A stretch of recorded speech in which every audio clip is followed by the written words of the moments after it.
한여본이 있는데 한기신론은 인도 버머본이 없습니다. 그리고 또 티베트본이 없어요. 그래서 학자들 중에서는 그중에는 이 기신론이 인도의 마명 스님의 마명법사의 이름을 빌린 중국의 저작이다 라고 하는 사람도 있긴 있어요.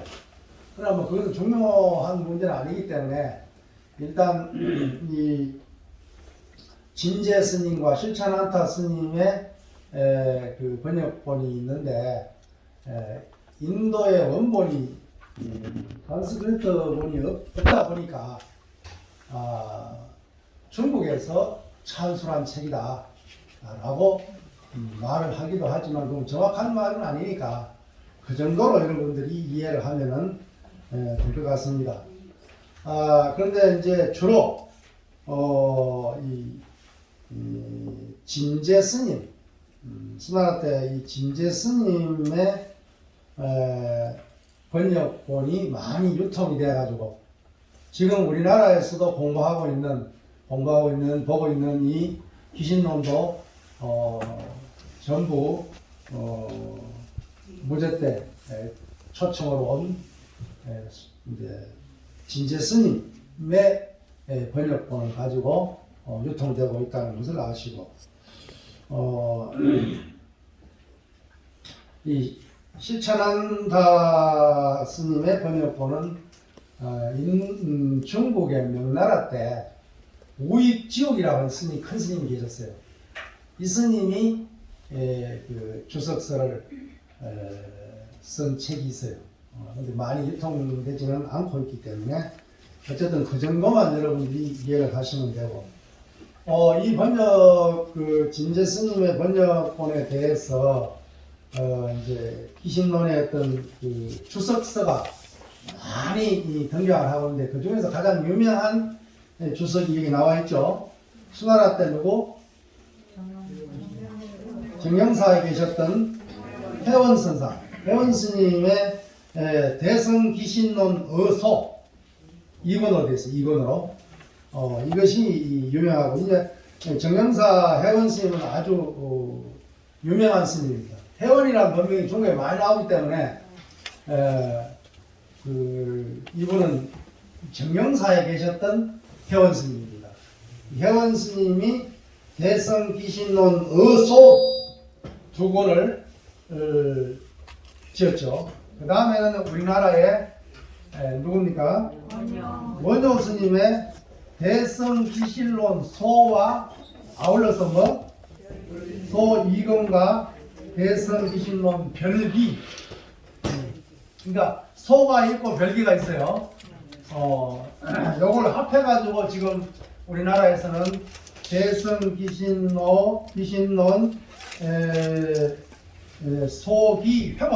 소기회본 이래가지고 같이 두 주석을 합해가지고 한 권의 책으로 공부를 하는데 스님들이 강원에서 공부하는 것은 원효 스님의 대성기신론 소기회본 이걸 가지고 공부를 하고 있죠.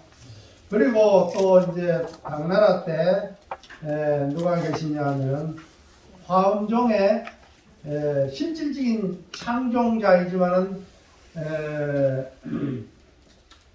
당신 스승과 노스님을 갖다가 노스님을 초대, 그 다음에 초조를 하고 자기 스승인 이제 두순 선사라고 계시는데 두순이 이 법장 스님의 화엄종 창종한 이 법장 스님의 할아버지 스님입니다. 그분이 화엄종의 초조가 되고 초조를 모셨고 그 다음에 바로 자기 스승이신 의상대사의 스승이기도 하죠. 그 누구죠? 지엄화상을 2조로 하고 자기가 3조로 이렇게 하면서 그래서 보통 우리가 말할 때 화엄종의 3조인 현수법장 그렇게 말합니다. 현수법장 스님께서 저술하신 대성기신론 의기 3권. 또 대성기신론 의기 3권은 중국 명나라 때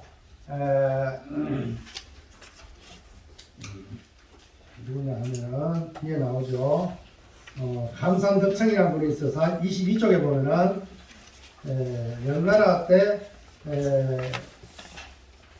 감산덕청 스님이 대성기신론 직해라는 주석서를 썼는데 이것은 법장 스님의 의기, 대성기신론 의기를 모본으로 해가지고 그렇게 직해를 주석한 것입니다. 그래서 어쨌든 간에 이제 그 정명사 회원 스님과 우리나라의 신라의 원효 스님과 그리고 당나라의 누구? 책에만 있다고 생각하지만 자기 걸로 만들어 버렸습니다. 그럼 내가 뭐 당나라 때 신라 시대 그 스님 이름 알아서 뭐하노 이렇게 생각하지 마세요. 우주밖에는 다 하나로 통하기 때문에 그건 뭐 쓸 때는 누가 내는데 욕한 거는 몇십 년을 기억하면서 이 불보살님이나 혹은 큰 스님의 이름을 기억하는 것이 뭐 하나도 이상할 거 없어요. 아주 좋은 일이에요. 그러니까 책 속에 있다 이런 생각하지 말고 오람스님이 강의했다 이러면 그건 내게 안 되는 거예요.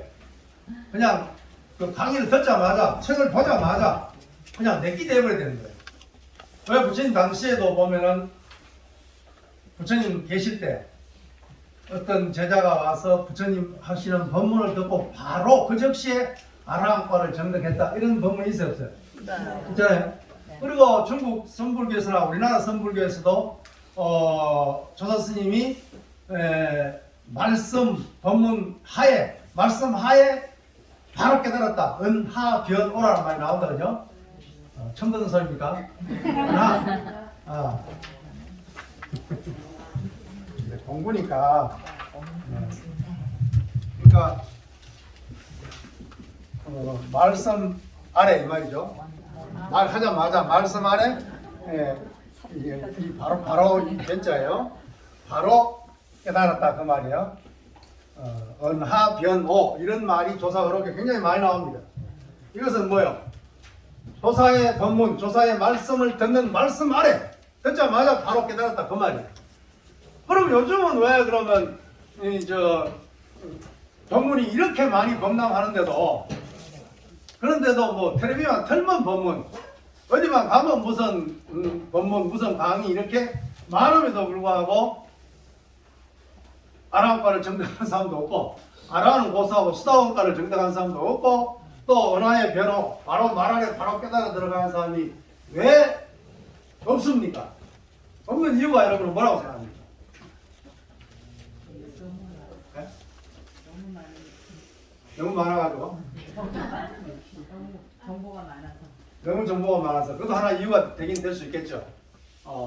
그러나 그 말 맞는 거예요. 너무 정보가 많으니까 내가 내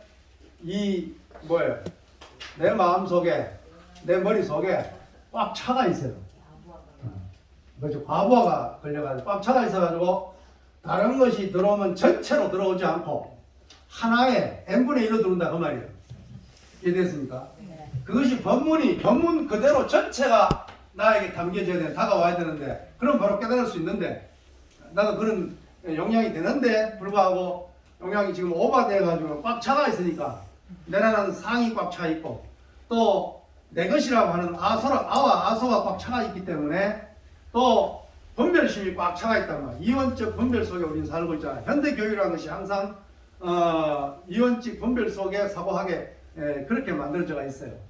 선이냐 악이냐 너냐 나냐 좋다 싫다 이렇게 항상 이원적인 분별 가운데 우리가 그게 익숙해 있다 보니까 하나 둘이 아닌 하나로 전체로 다가오는 그러한 어떤 나의 어떤 법문 듣는 자세가 안 돼 있다는 거예요. 그러니까 법문을 들을 때는 다 비우고 들어야 되는 거예요. 우리가 들어오는 것을 통째로 다 그릇을 담으려 하더라도 그릇을 비워야 담을 수 있잖아요. 그렇죠? 근데 그게 잡동사에 꽉 차가 있으면 뭐예요? 들어와봐야 뭐예요? 다 희석돼 버리잖아요. 그렇지 않습니까? 그렇단 말이에요. 그러니까 법문을 듣거나 수행할 때는 온 몸, 온 마음이 거기 개재돼야 되는 거예요. 하나로 드러나야 되는데 우리가 그러지를 못하고 있단 말이에요. 네, 그래서 이 강의도 마찬가지입니다. 기신론이라고 하는 어떤 텍스트를 가지고 강의를 하지만 이것은 부처님의 버금가는 마명대사께서 마명선사께서 그야말로 대성의 믿음을 일으켜서 바로 깨달아 들어가게 하기 위한 어떤 법문집이란 말이지. 이것을 공부한다는 것은 선종의 모든 어떤 법문 가르침, 수행의 어떤 체계 이런 것들이 다 기신론을 근간으로 하고 있습니다. 기신론에 있는 내용을 그걸 바탕으로 하고 있기 때문에 선을 공부하는 사람은 그것이 실참이 되었건 이론이 되었건 상관없이 이 기신론이 텍스트가 되어가지고 공부가 되어져야만이 올바른 정견이 성립돼 가지고 공부를 제대로 할 수 있다 그 말이에요. 요즘 참선하는 사람들이 굉장히 많잖아요. 스님들도 많고 또 제가 또 참선하는 사람이 많음에도 불구하고 어떤 걸출한 특수한 어떤 그런 수행자가 그런 어떤 깨달은 사람이 나오지 않는 이유 중에 하나가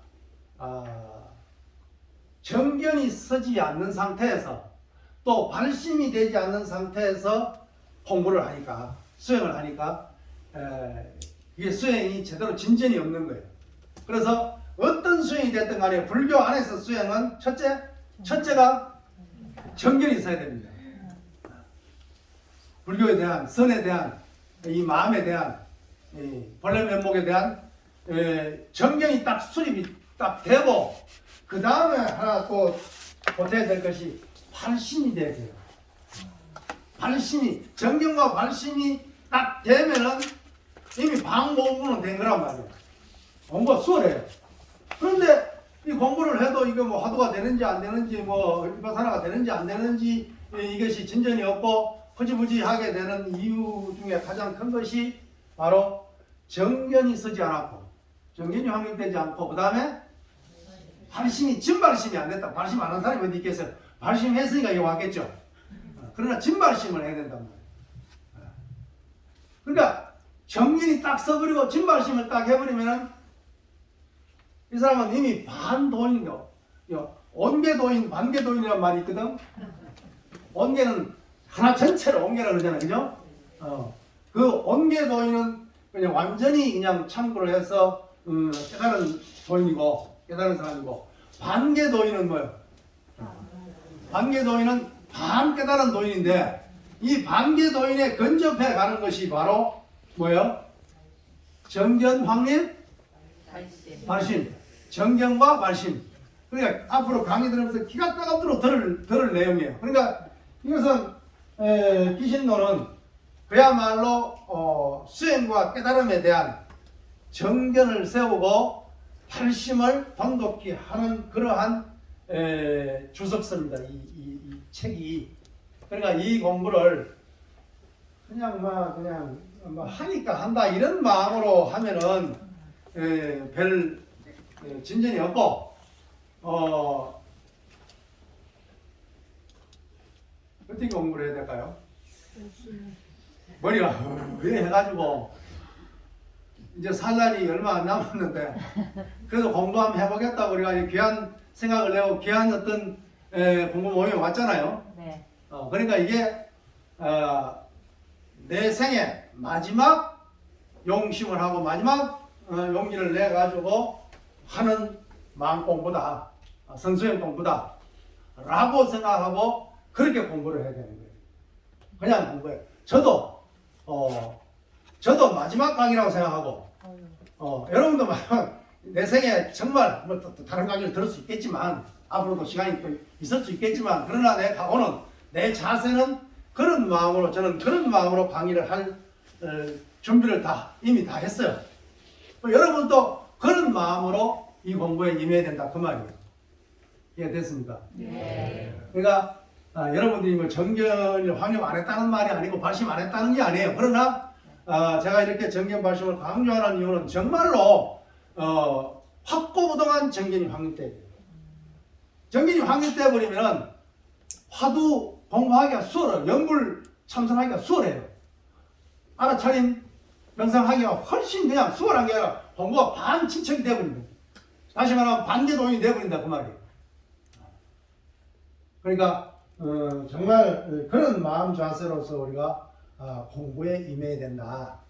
저도 이론적인 면과 실천적인 면을 갖다가 다 쏟아내서 여러분들에게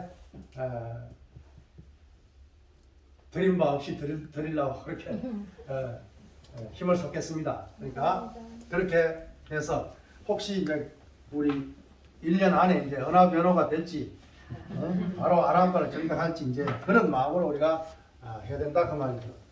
이 정경사 회원 스님과 원효 스님과 그리고 법장 스님의 주석서가 있는데 그러나 우리나라에서는 그래도 원효 스님의 대성기신론 소와 별기를 중심으로 지금까지 공부를 해온 전통이 있습니다. 그래서 저도 이 여의대 한자경 교수의 대성기신론 강의를 텍스트로 하고 있기는 하지만 이분이 유식을 전공한 분이에요.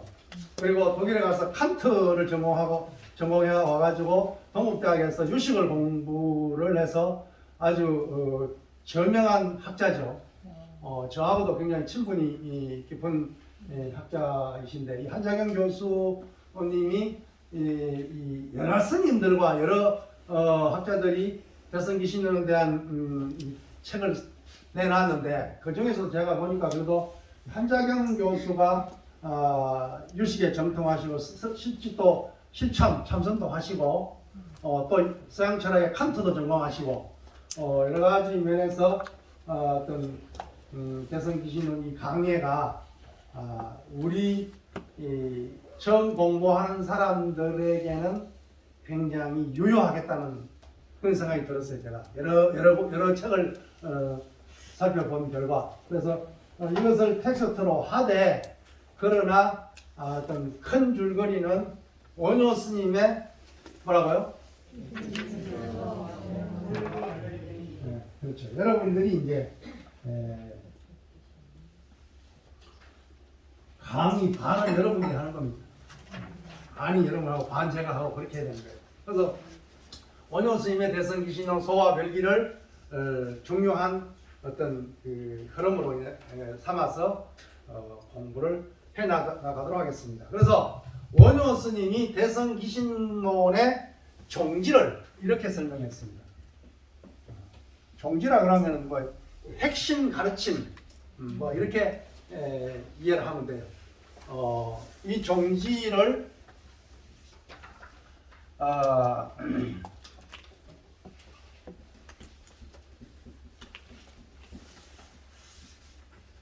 한문 쓰는 거 별로 안 좋아하죠?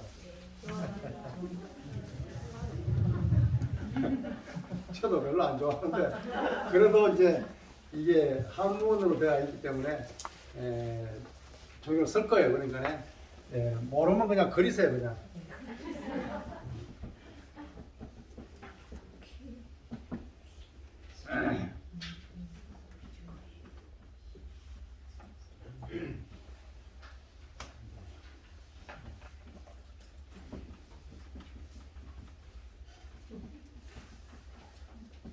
자, 한번 따라해봅시다. 귀일심원 교익중생. 이걸 원효 스님은 대성기신론 소별기에서 이렇게 기신론의 종지를 귀일심원하고 요익중생 하는 것이다 라고 종지를 표방하고 있어요. 그러니까 귀는 돌아갈 귀자다 그러죠. 그러니까 일심 기신론에서는 모든 법의 원천을 삼라만상이 벌어지고 있는 이 일체 제법의 그 원천 뿌리를 갖다가 근본을 갖다가 일심에 두고 있습니다. 일심이라고 하고 있단 말이에요. 그러니까 일심의 근원으로 돌아간다 그 말이에요. 그러니까 우리의 근본 바탕으로 본래 면목으로 돌아간다. 선적으로 말하면 뭐예요? 본래 면목 주인공 진여불성으로 돌아간다 그 말이에요.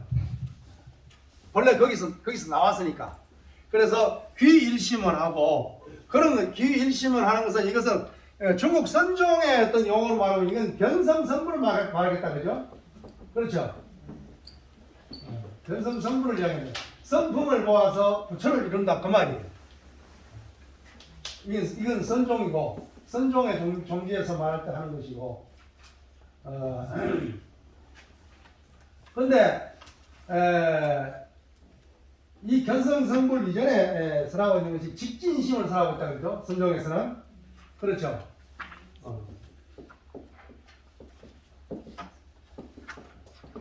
직진심 견성성불 직지심체 요절이라는 것이 청주에 가면은 그 백원화상이 그 국보로 되어 있잖아요, 그죠? 그걸 직지라 그래요. 그러니까 이 직지인심이라는 것은 바로 가리킨다 뭘? 사람의 마음. 사람의 마음을 바로 가리킨다는 말은 뭐예요?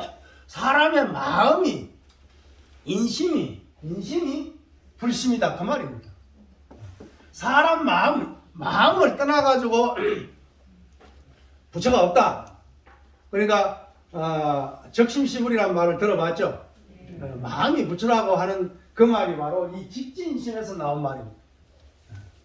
그러니까 결국 우리가 팔만 대장경에 많은 가르침이 있지만 그것은 마음심자로부터 벌어져 나온 것이다 그 말이에요. 우리가 어떤 수행을 한다 하더라도 그것은 바로 일심, 이 한 생각, 한 마음을 공부하는 것입니다. 귀신론 자체가 그런 가르침이고 그래서 선종의 종류의 직지인심 견성성불인데 이 견성성불이 바로 원효 스님이 말한 대성귀신론의 종지인 귀일심원과 같은 말입니다. 우리가 결국은 뭐요? 지금 불각인 종생이란 말이에요. 요즘 공부하면 다 나오는 말입니다. 불각인 종생으로 있지만은 그러나 종생 자체가 뭐요? 본래 깨달음을 다 갖추고 있단 말이에요. 그걸 본각이라 그런단 말이에요. 그러면은 불각인 종생이지만은 뭐예요? 본래 갖추고 있는 본각을 의지해서 수행을 통해서 결국 뭐예요? 수행을 통해서 깨달음을 얻는단 말이에요. 그걸 시각이라 그런단 말이에요. 우리가 지금 현실로 봤을 땐 중생이잖아요. 지금 우리가. 그렇죠? 중생은 깨닫지 못한 상태잖아요. 불각의 상태잖아요. 그런데 우리가 지금 깨달으려고 공부를 하는 거 아니에요? 공부를 하는데 이 깨달음이 없는 깨달음을 만들어가는 깨달음이 아니고 뭐예요? 본래 있는 깨달음을 밝혀내는 거잖아요.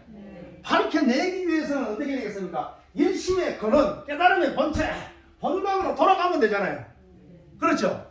돌아가면 되는데 수행을 통해서 다시 내가 깨달음을 얻었단 말이에요. 깨달음은 그걸 시각이라 그런단 말이에요. 비로소 시작을 이게 수행을 통해서 비로소 깨달았다 그래가지고 시각 그런단 말이에요. 시각 그런데 이 시각을 얻었다 하더라도 이 시각은 본각을 떠나지 않았단 말이에요. 그래서 가라선의 종장이신 대종고 스님은 서장에서 뭐라 그러냐 하면은 깨달음이란 이오위치라 그래서 불교는 참선은 깨달음으로 법칙을 삼아야 된다 이렇게 말합니다. 목조선에서 그냥 앉아 있는 것을 깨달음으로 삼으니까 안에 아무 텅텅 비도 아무 내용도 없으면서 오래 앉아 있기 대회를 하고 있단 말이에요. 좌선을 하는데 그냥 안에는 뭐 졸고 있거나 망상을 피우고 있으면서 그냥 내가 1시간 앉아있으면 내가 1시간 부처고 하루 앉아있으면 하루 부처라고 그렇게 말을 하니까 대스님이 이건 잘못됐다. 목조사선이라고 공격을 하면서 했는 말이 이오위칙. 다시 말하면 이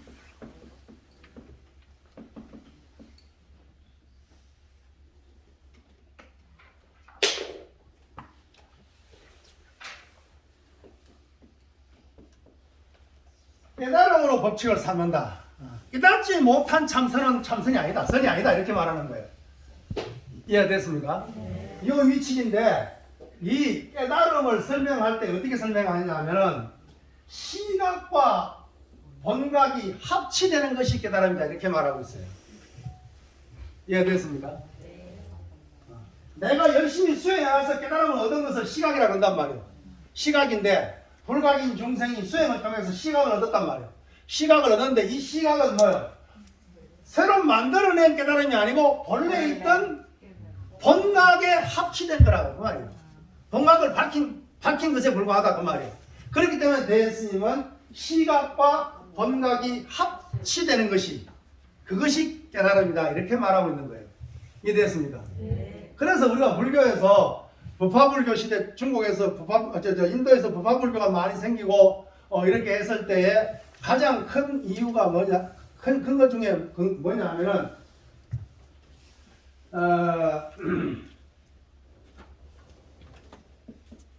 심성 번용 심성 신유라는 게 있단 말이에요. 다 같이 따라하고 심성 번용 심성 번용아 심성 번정 깨끗한 정자. 자, 다시 심성 번정.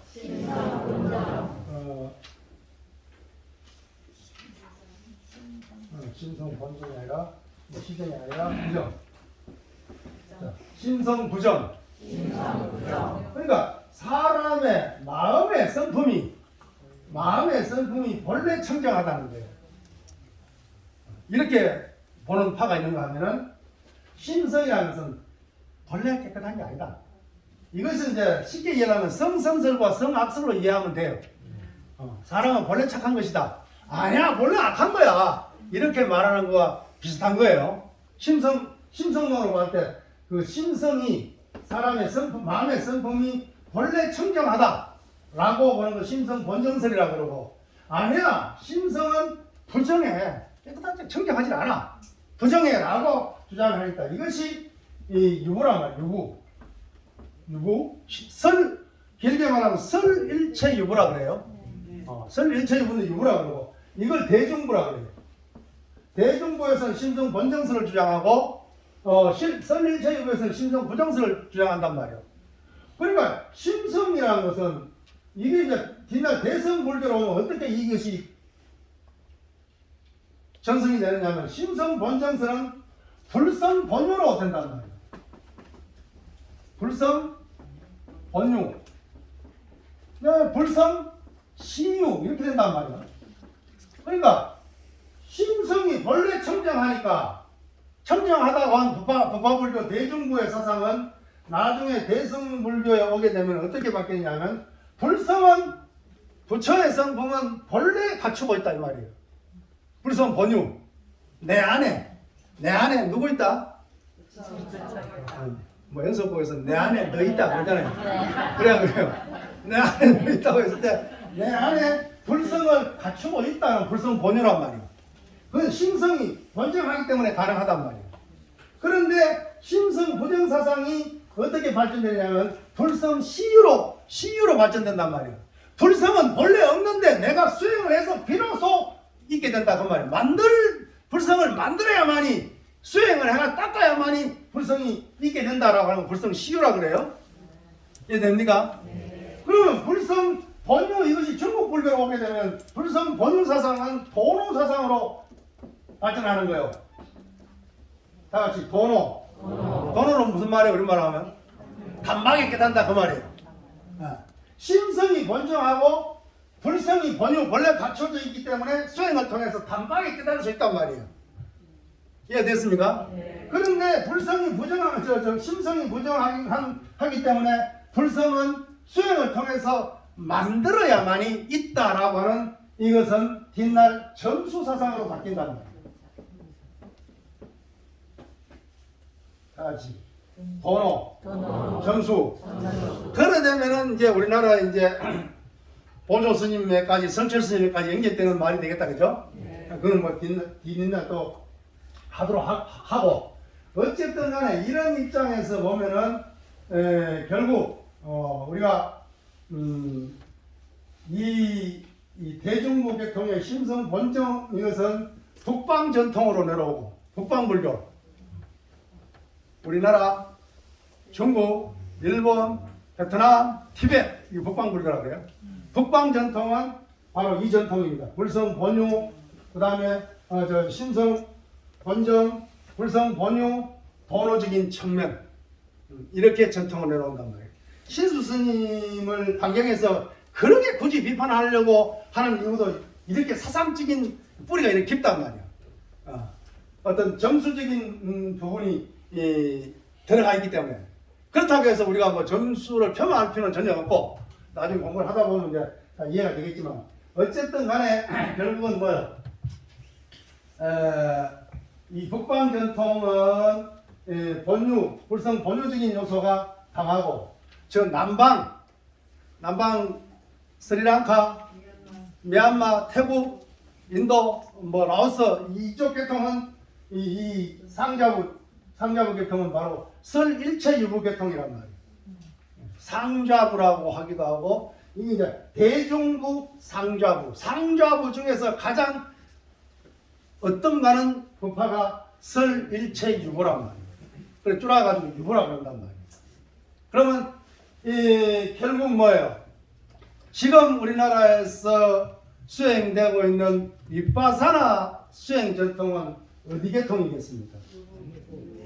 이쪽 유부 계통이니까 그 사상적인 다시 말하면 뭐예요?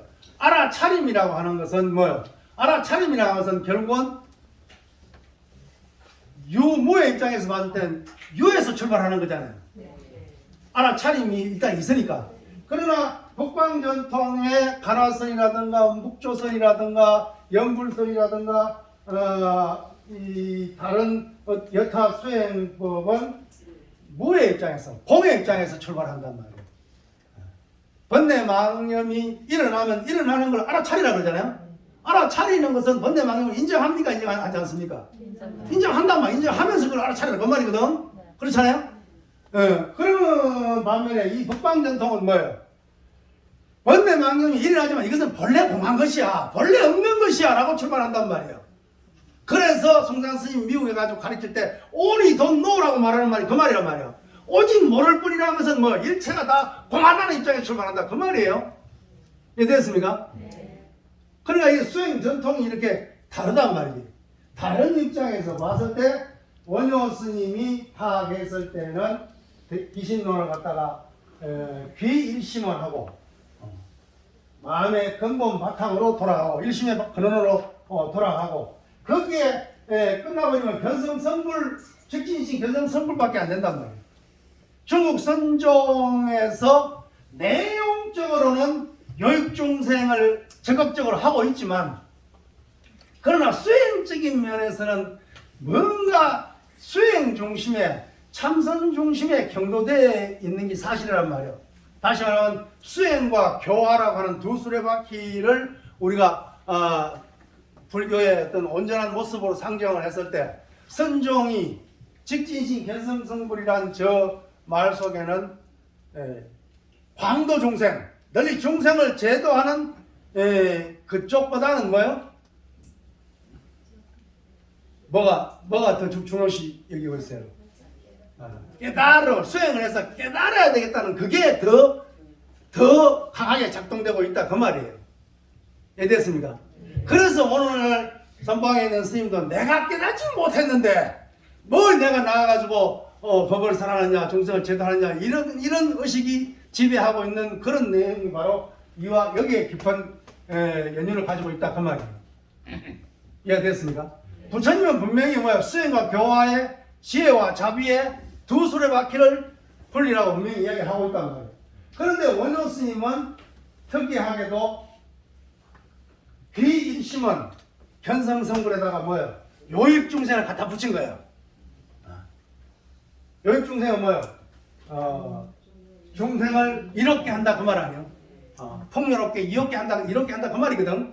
그러니까 이 부처님이 말씀하신 지혜와 자비 수행과 교화를 완전하게 기신론에서 그렇게 해석을 하고 있는 것이 원효 스님의 뭐랄까요? 특장, 그러니까 특별한 뛰어난 장점이다. 이렇게 말할 수 있단 말이에요.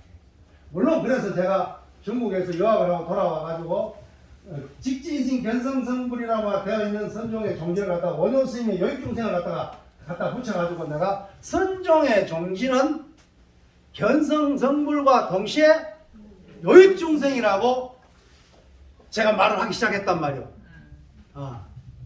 자랑하려고 하는 게 아니고 이 어떤 겉으로 여익중생이라고 딱 원효 스님처럼 못을 박진 않았단 말이에요. 역대 조사 스님들이 그 법문을 많이 하고 중생 제도를 갖다가 그때 많이 하고 있었지만 그것을 갖다가 종지로 표방하진 않았단 말이에요. 이해가 됩니까? 네. 그러나 원효 스님의 여익중생이라는 이 구절을 가져와 가지고 선종의 종지가 견성성불 여익중생이다라고 그렇게 말을 하기 시작하니까 사람들도 그렇게 따라 하더란 말이에요. 그래서 요즘은 선종의 종지 또한 견성성불 여익중생이다 라고 하는 것이 원효 스님의 귀일심은 이 자체가 견성성불이니까 견성성불 여익중생이라 이런 안목으로 봤을 때 원효 스님의 안목이 너무나 탁월하다 이렇게 볼 수 있는 거예요. 그래서 어쨌든 간에 선종의 종지가 드러나진 않았지만 견성성불 여익중생이고 또 희신론의 종지가 귀일심을 하고 뭐라고? 여익중생 하는 것이. 그래서 오늘날 우리 대성의 불자들이 수행자들이 결국은 두 수레바퀴 귀일심은 견성성불의 수레바퀴를 돌리고 또 동시에 무엇이 작동돼야 됩니까? 여익중생이 동시에 가야 된다 그 말이에요. 그런데 오늘날 선언에서 참선하는 사람들이 여익중생 하는 것이 귀일심을 하는 자체가 여익중생이고 여익중생 하는 자체가 귀일심 이것은 떨어질 수 없는 것인데 수레로서 하나의 수레로서 분리될 수 없는 것에도 불구하고 그래도 전통에서 이 견성성불에 경도되어 있듯이 오늘날 우리 참선 수행자들도 여익중생보다는 자비의 실천보다는 지혜의 발현 쪽으로 더 마음이 쉰다 그 말이에요. 그렇게 경도되고 있단 말이에요. 그래서 그걸 우리가 앞으로는 참선 수행자들이 그걸 바꾸어 나가야 된다 그 말이에요. 예, 됐습니까? 그것이 대성귀신론의 종지를 통해서 우리가 꼭 공부를 해야 될 부분이다 이렇게 말씀을 드릴 수가 있습니다. 이런 말들도 앞으로 이제 계속 반복해서 나올 거예요. 그러니까 반복이 나올 거니까 여러분들은 이런 소리 자꾸 하네 이런 생각하지 말고 들을 때마다 마음을 비우고 들으면은 이제 깨달음이 팍 올 거예요. 그렇게 이해를 하고 자 그러면 20쪽으로 다시 돌아와서 텍스트를 들어가 봅시다. 대성귀신론은 현상세계 우주 만물인 법에 대해 우리가 법이라 그러면 불교에서 법이라 그러면은 이 중생세계 현상세계에 있는 일체 모든 것을 통틀어서 그냥 법이라고 말하는 거예요. 그걸 갖다가 다르마 담마 이렇게 말하는 거예요. 그 법이라는 용어를 사용할 때마다 조금씩 다르니까 그때마다 우리가 어떤 뜻으로 법이 사용됐다는 것을 그대로 다 이해를 해야 됩니다. 여기서 말하는 법이라고 하는 것은 한자경 교수가 그렇게 말을 해놨네요. 현상세계 우주 만물인 법에 대해 그 일체를 있게 하는 궁극적인 존재, 이 현상계 모든 것이 존재하도록 하는, 있게 하게끔 하는 궁극적인 존재, 법의 바탕, 그것을 갖다가 귀신론에서는 법체라고 말했단 말이에요. 법자에 몸체자를 썼다 그러죠. 이때는 바탕, 근원 이런 뜻입니다.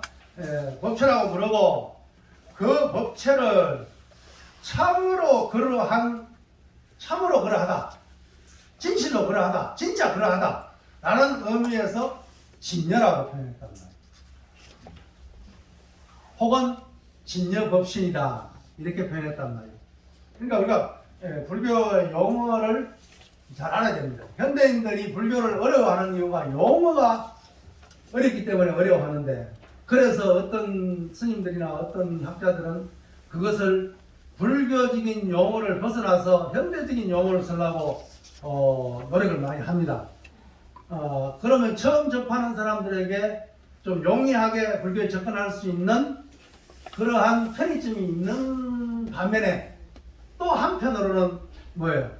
불교 고유의 아름다운 용어나 그 맛이 없어 사라지게 되버린단 말이에요.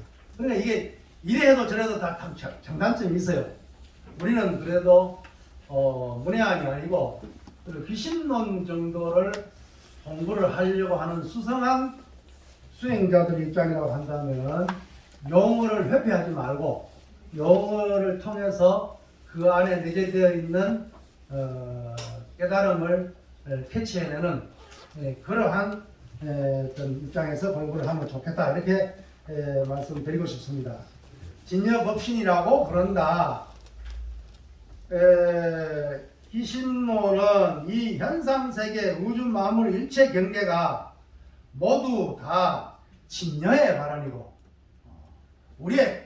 우리 중생의 그리고 이 기세간, 모든 세계 이 기세간의 근원이 진여다 그 말이에요. 그 진여를 갖다가 참진자 같은 일자를 쓰면 참으로 그러하다, 그런 의미로 진여라는 말을 쓰고, 혹은 다른 말로 여여라는 말을 쓴다 그러죠. 여여, 그러하고 그러하다 말이에요. 여여라고 말하나 진여라고 말하나 그대로 똑같은 말입니다.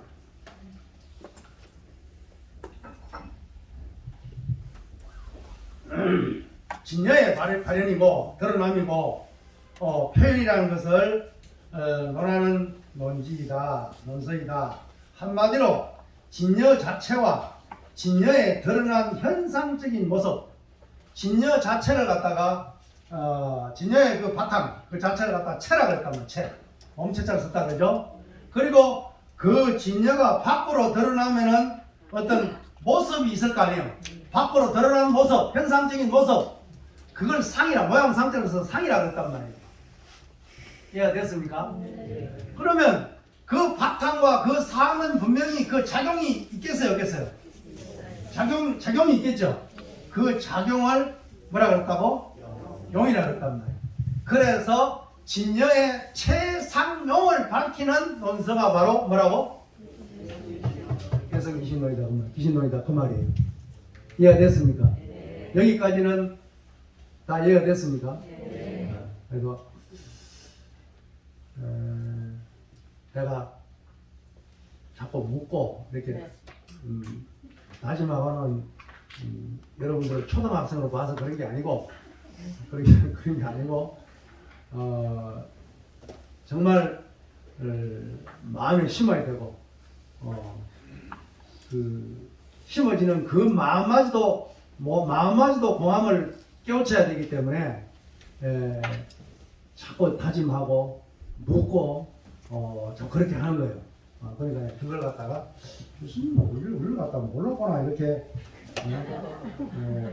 초등학생으로 보나 공유학생으로 보나 이렇게 생각하지 마시라는 말이에요. 자, 그러면은 뭐라고? 대성귀신론은 뭘 밝히는 논서라고요? 진여의 본체와 모양과 작용, 그걸 전문용어로 진여의 최상용, 한문으로 말하면 최상용인데 우리말로 하면은 우리의 근본 마음자리, 생명의 근본 자리를 진여라고 한다면은 생명의 근본 자리 진여의 본체와 체와 그리고 그것이 겉으로 드러나는 형상, 모습이 있을까요? 그 모습과 그 모습을 띤 진여의 본체는 항상 뭐예요? 작용한다면 운용이 된다 그 말이에요. 운용이 되니까 그 작용하는 것을 용이라고 했단 말이에요. 그래서 최상용, 이것을 갖다가 기신론에서는 3대라고 합니다. 3대. 세 가지 큰 어떤 가르침이다. 그래서 3대다 이렇게 말을 합니다. 책 제목을 대성기신론이라고 하는데 그렇게 하는 이유는 대성적 믿음 또는 대성에 대한 믿음을 일으키는 논서이기 때문에 대성기신론이라고 하고 대성에 대한 믿음을 곧 진여에 대한 믿음이다라고 말할 수 있다는 거예요. 누구나 다 진여 불성, 진여 자성을 다 가지고 있다는 거예요.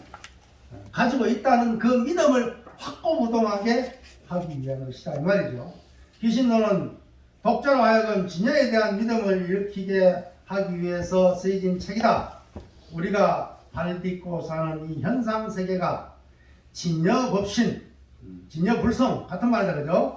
진여법신의 드러남, 겉으로 드러남 그 현년이고, 현은 드러날 현자니까 드러난다 그 말이죠. 그 현년이고 표현이라는 것, 이 찰나 생멸하는 무상한 현생세계 안에서 우리가 일체 차별상과 분별상을 여인 불생불멸의 진여를 마주할 수 있다는 것, 이것을 믿게 하고자 합니다.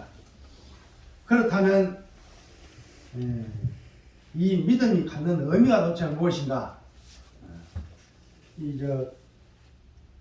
한장인 교수가 철학 박사가 되니까 아주 논리적으로 이렇게 쓰고 있습니다. 진여에 대한 믿음이 갖는 의미는 기신론의 핵심 메시지인 중생심이 곧 진여심이다. 우리가 지금 쓰고 있는 이 중생심이 바로 진여심이라는 것이 기신론의 크나큰 가르침이다. 이것이 아주 중요한, 아버지 본문에 들어가면 이제 구체적인 내용이 나오겠죠, 그죠?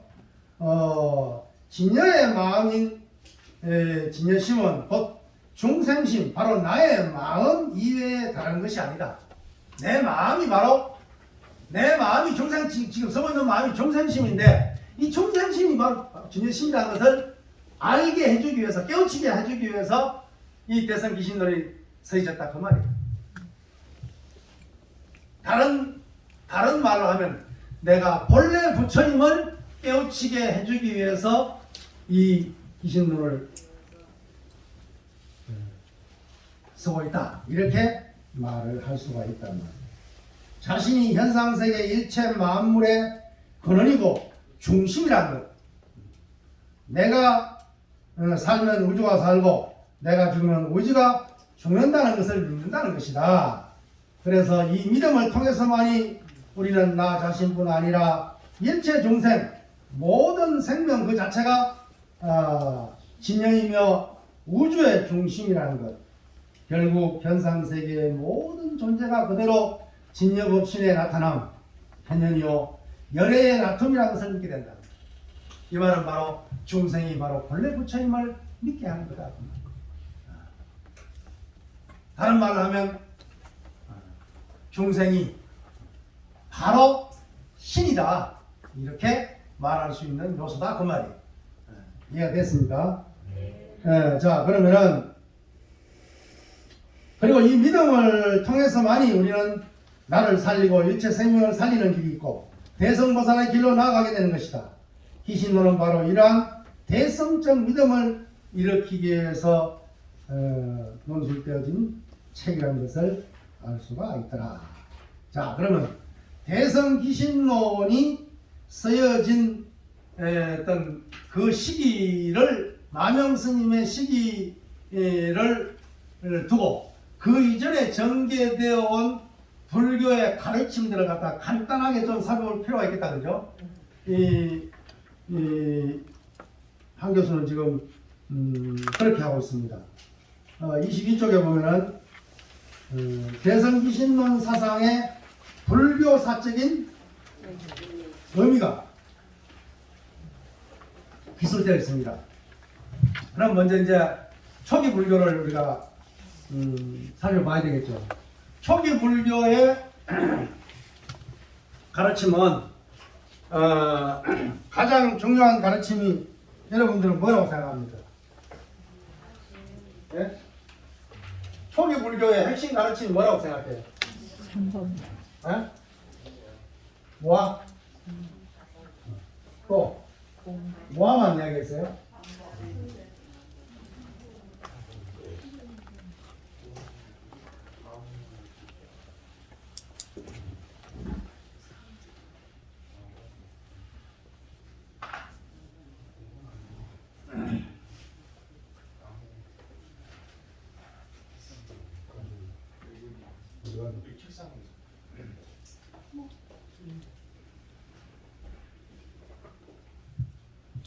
초기 불교의 핵심 가르침은 뭐 여러분들이 아시는 거지만 무상, 고, 무합니다.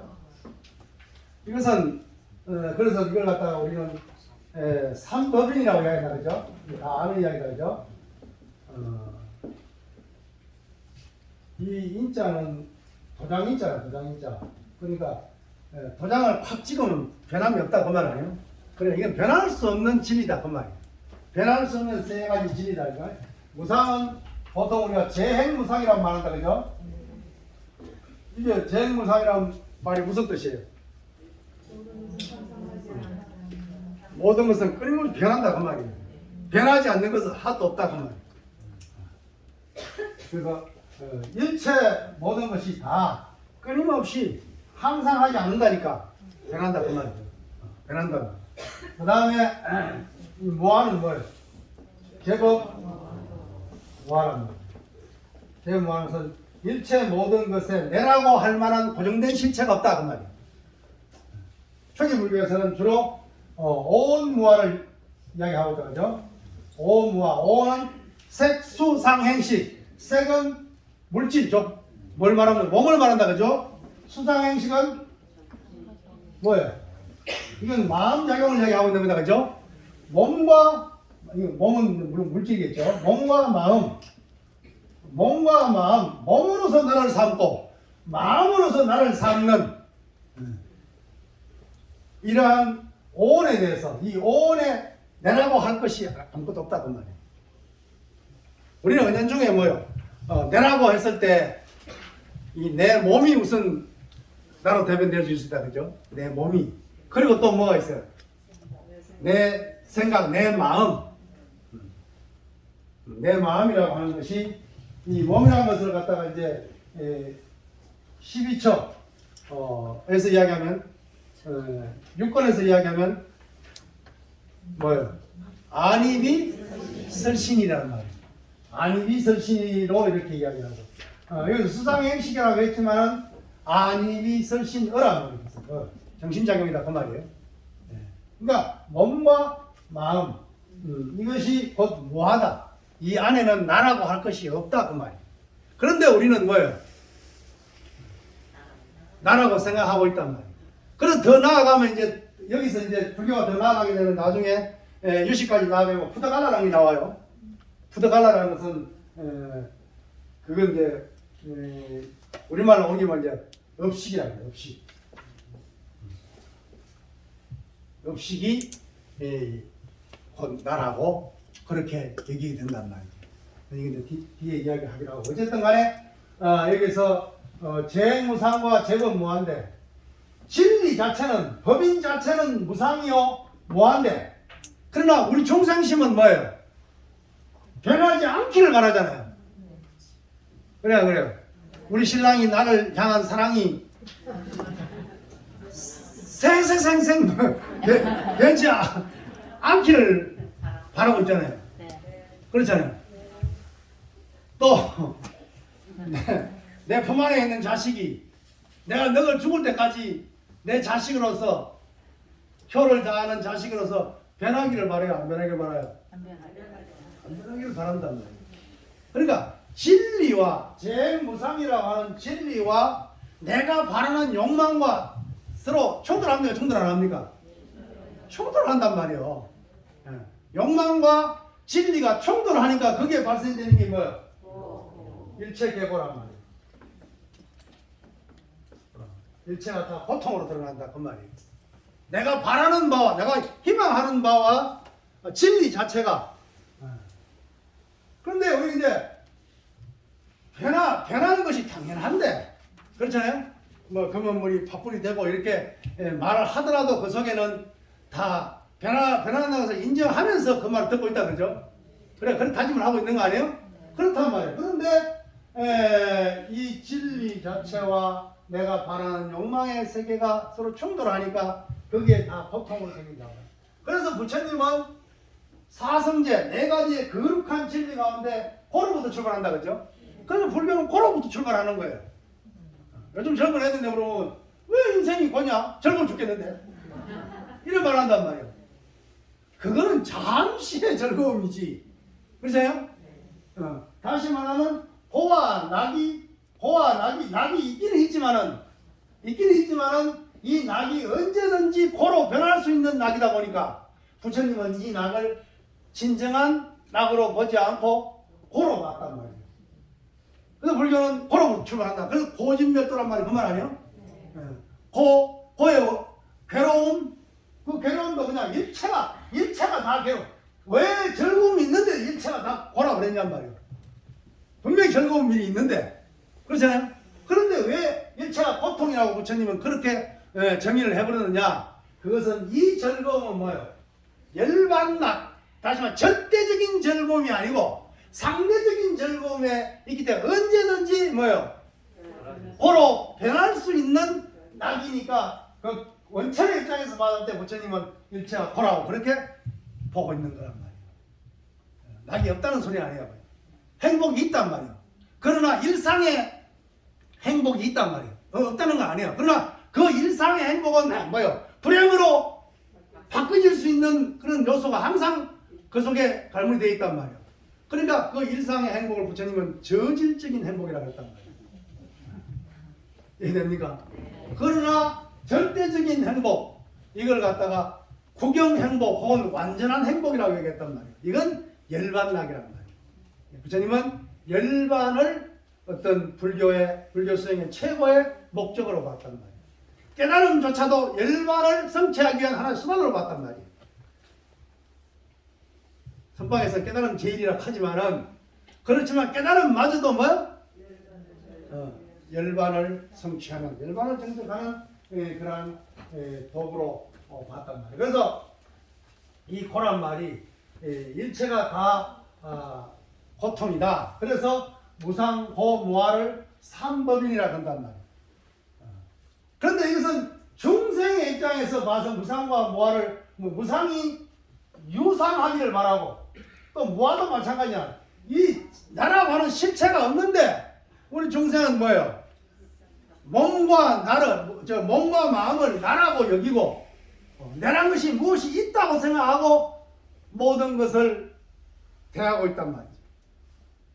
이해됐습니까? 네. 나는 예를 들어서 좋다 하는 것도 뭐예요? 좋다 혹은 싫다 하는 것도 그게 객관적인 좋다 싫다가 아니고 뭐예요? 그냥 주관적인 좋다 싫다란 말이에요. 내가 봤을 때 좋다 그 말이에요. 이해됐습니까? 네. 아 아름답다 했을 때 내가 봤을 때 아름답다 그 말이에요. 이해됐습니까? 그걸 유식에 가면 이제 육식에서 이제 칠식 만화식으로 넘어가는 과정에서 자아의식에서 이제 나를 중심으로 생각을 하니까 거기에 이제 자아의식이 생겨서 좋다 싫다 분별이 드러나게 되는 것이란 말이에요. 그러니까 결국 여기서 무아라고 하는 입장에서 봤을 때 부처님이 왜 무아를 중요하게 쓰느냐 하면은 본래 중생에게는 나라고 할 것이 본래 없는데 중생은 나를 세워가지고 거기에 집착하고 있단 말이에요. 내가 책 속에 있는 어떤 사상을 예를 들어서 내가 어떤 책 속에 있는 책을 읽기 전에는 어떤 사람이 그 사상에 대해서 비판을 해도 나는 무덤덤해요. 그러나 내가 그 책을 읽고 그 사상을 좋아하고 내 사상으로 받아들였을 때는 뭐예요? 누가 그 사상을 비판하면 어떻게 되겠어요?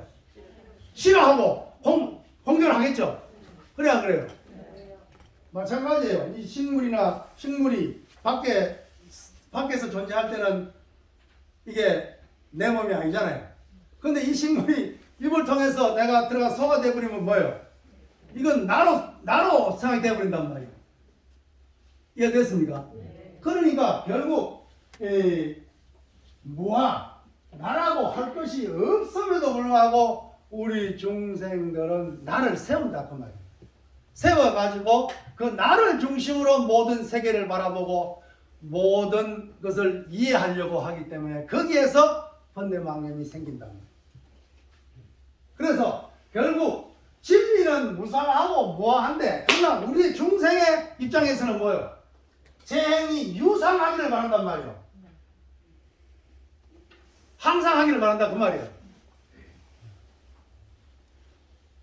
항상 하기를 바라지만 또 그것도 따지면 이 몸뚱아리로 한 1000년 산다고 생각해 보세요. 한 500년 살면 지겹지 않겠어요? 아무리 사랑하더라도 100년 살았으면 다른 사람하고 좀 살아야 되는 거 아니에요? 모르겠어. 그건 뭐 잘은 모르겠는데 어쨌든 간에 우리가 뭐 그 뭡니까 그 무슨 우화에 보면은 내 만지는 것이 다 황금으로 변해주기를 바라는 그래가지고 소원이 성취돼가지고 뭐예요? 아이 다 만져가지고 다 황금이 돼버리면 자기 부인도 자기 애인도 자기 자식도 만져버리면 다 황금으로 변하면 어찌 되겠냐고 그게 그렇잖아요? 그러니까 중생은 허황되게 재행무상을 재행유상이 되기를 바란다 그 말이에요. 그리고 스스로 어리석어서 제법 뭐를 제법 유아로 착각하고 있단 말이에요. 착각하고 있기 때문에 집착하고 있기 때문에 일체 계고 고로 드러난다 그 말이에요. 그러면은 이 고로 드러나는 것은 뭐예요? 내라고 하는 유아의 입장에서 뭐예요? 유아의 입장에서 유상의 입장에서 고란 말이에요. 그러나 재행이 무상하고 무상무아의 진리의 입장으로 딱 돌아가 버리면 뭐예요? 이것은 고통이 아니고 뭐가 되겠어요? 열반적정이 될 수 있단 말이에요. 그래서 여기다가 하나 더 보태서 열반적정을 사법인이라고 말을 한단 말이에요. 이해됐습니까? 그러니까 이 열반적정과 일체계고는 동전의 양면이라고 말할 수 있단 말이에요. 중생의 입장에서 보면 뭐예요? 내가 있는 나를 세운 중생의 입장에서 보면은 일체계고지만 그러나 진리를 깨달음의 입장에서 보면 뭐가 되겠어요? 열반적정이 되는 거란 말이에요. 그러니까 이건 동전의 양면이기 때문에 삼법인이 이야기할 때는 하나만 이야기한다고 말이에요. 중생의 입장에서 이야기하는 거지. 그렇잖아요? 그러나 이게 깨달은 입장까지 넣으면 이건 사법인으로서 이야기를 하는 것이다. 그 말이에요. 이걸 설명하기 위해서, 부처님께서 여타에, 고진멸도 사성제를 쓰라고, 또 그 수행 방법론에 있어가지고, 팔정도를 쓰라고, 그리고 고락중도, 호화, 낙의 중도를 이야기하고, 여러 가지의 법을 쓰라고 했지만 그러나 초기 불교의 핵심 내용은 무상고 무아라. 그럼 초기 불교의 사상이 무상고 무아라 그러면 이런 법문을 듣고 이런 강의를 들었을 때 이걸 내가 알았을 때 그런 게 있구나라고 객관적으로 바라봐 버리면 뭐요? 이것은 관념불교가 되어버린단 말이에요. 이걸 내가 온몸으로 받아들여 가지고 나의 삶을 무상고 무아로 내 스스로가 그렇게 실천되어 버리면 어떻게 되겠어요? 일반적정이 되는 거란 말이에요. 고통 덩어리로 살아가느냐 아니면 열반의 기쁨으로 살아가느냐 이것은 어떤 차이가 있어요? 내가 받아들이느냐 내가 그 법을 살리느냐 죽이느냐 이 차이란 말이에요. 그리고 법문 듣는 사람들이 그랬잖아요. 부처님 법문 듣고 바로 아라우카를 정득했다 그러고 은하에 변화했다는 말이 뭐예요? 이것이 바로 그냥 그대로 받아들여 버렸기 때문에 그러한 현상이 일어나는 거란 말이에요. 그러나 우리 이 말세 중생들은 그걸 갖다 그런 진리가 있구나 그렇겠구나 이렇게 내게 아니고 저 멀리 밖에 있는 진리로 생각하고 있단 말이에요. 그걸 내가서 받아서 나의 생활 나의 삶 가운데 그 법이 살아나야 된단 말이에요. 다시 말하면 재행무상 일체계고 제법 무아가 내 삶 속에서 춤을 추고 있어야 된다 그 말이지. 꽃이 피고 있어야 된다 그 말이에요. 그게 법을 살아있는 법이라 그 말이에요. 그러나 대부분 사람들은 뭐예요? 공부하는 거는 공부하는 거고 나의 삶은 따로 또 삶을 채고 있단 말이에요. 이게 괜히 돼버린단 말이에요. 그러니까 원영 스님이 1300년에 이 말을 뭔 책이 없지? 갑자기 생각이 안 나. 자, 다 같이 심사부리. 심은 마음 심장 이건 수행을 말하는 거예요. 수행하는 걸 말하는 거예요. 이 사는 뭐냐면 생활을 말하는 거예요. 생활. 그러니까 수행과 나의 삶이 이게 둘이 아니란 말이에요.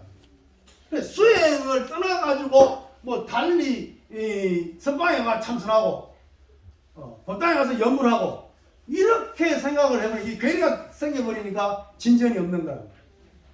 내가 한 생각 일으키는 이 삶의 현장에서 이 생활 가운데서 바로 그것이 한 생각 일으키고 한 생각 사라지는 거기에서 뭐예요?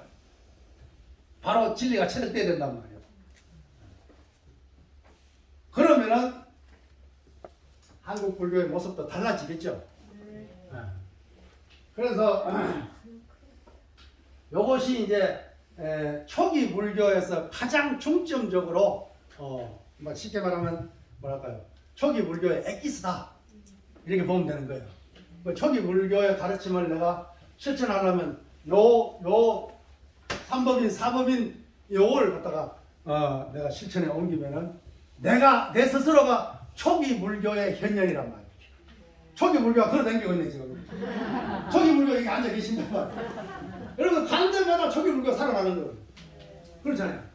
초기 불교가 부처님 당시로부터 어떤 부처님 제자 그룹에 있을 그 당시니까 근본 불교잖아요. 그렇잖아요. 핵심이라 사실. 여기에서 이제 법화불교로 나누어지고 그 법화불교가 대성불교로 융합이 되고 거기에서 다시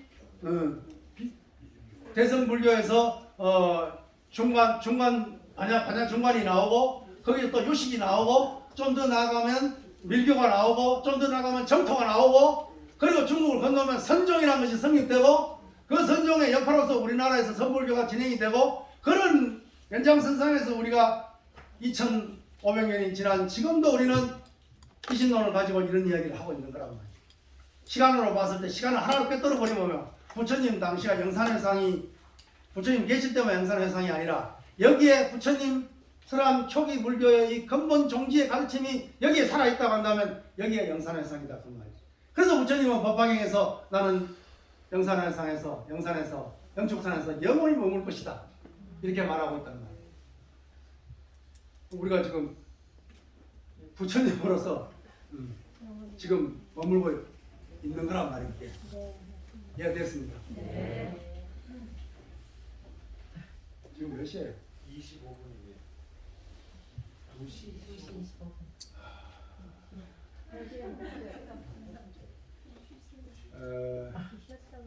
잠시 쉬었다 합시다. 네.